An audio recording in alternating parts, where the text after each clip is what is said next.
Hello, it's time for the Selectmen's update for the meeting that happened on Wednesday, December 5th. This is the only formal evening meeting that the Selectmen will be having in December.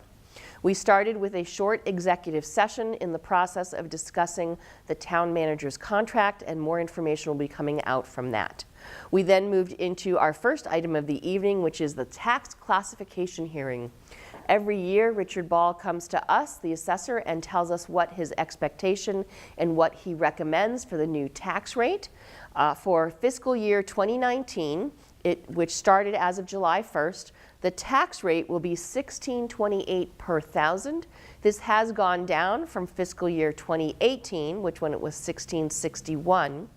But there was a revaluation done, so most properties will see a slight increase in their property taxes, anywhere from a range of about $150 to $260, depending on your home, any improvements that you've done, and the revaluation. If once you get your tax bill you have some questions, you can always go to the Ashland, Mass website and check out what your valuation was and reach out to the assessor's office.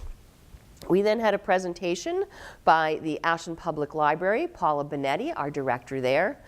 They let us know that when the building of the library was happening, a number of people donated money, and one of those people was Robert E. Sheska, and I know I'm not pronouncing that name correctly. He donated when he was alive, and then also through his will, over $45,000 to the library. And with that donation, we will be naming the large meeting room downstairs in the library after him. So thank you to his family and to his estate for those donations. We were able to hear some stories that Paula had from when he was alive and when he visited the library. From there, we went into old and new business. We discussed and set a date for a special town meeting, which will be happening on Wednesday, February 13th. This will be for zoning for the Rail Transit District. As part of the purchase that happened at our last special town meeting, there is some zoning that needs to change so that the developer of the senior housing that will be happening on Lot 2, which is on the left side before the Cirrus Apartments, can create the kind of development that he would like rather than what is currently planned for there. We then also discussed a potential development agreement with that same developer, and we're going to be going into more details on that as we get into January. We discussed and created, not completely formally, a land use and development liaison committee. As we've been going through the years, there have been a number of projects where it would have been better to have some different groups and different committees involved sooner. So we have created this group. We're going to be sending it out to these groups to read, and we'll be finalizing that in our January meeting. And it'll have one selectman, a member of the zoning board, the planning board, the conservation commission, the affordable housing trust, and I forget some of the other ones. The CPC, and I believe one other. So there'll be information about that going out to the different committees and looking to get that moving. It's maybe a once or twice a year meeting just to talk about all the projects and make sure that everyone who needs to be involved is aware and giving their input. From there, we did our annual license renewals, alcohol licenses, amusement licenses, billiards, Class 2, Class 3, entertainment, hobby, and common vicular licenses.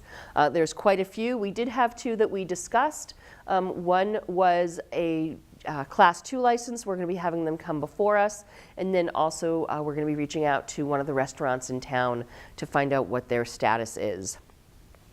We set our 2019 meeting schedule for the Board of Selectmen. We meet typically the first and third Wednesday of every month, except in July and August when we typically only have one meeting.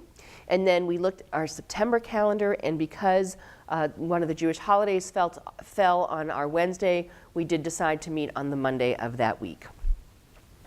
We discussed the vacancy on the Board of Selectmen. If you've been watching our meetings, you've noticed that Carl Hackinson has not been in attendance.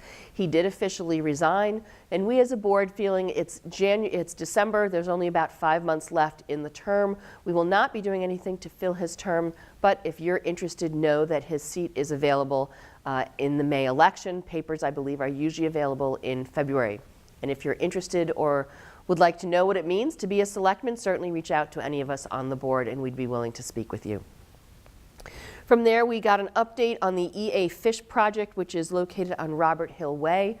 If you remember, many years ago, there was discussion about this project. It's off of Independence Lane, which is off of Oak Street.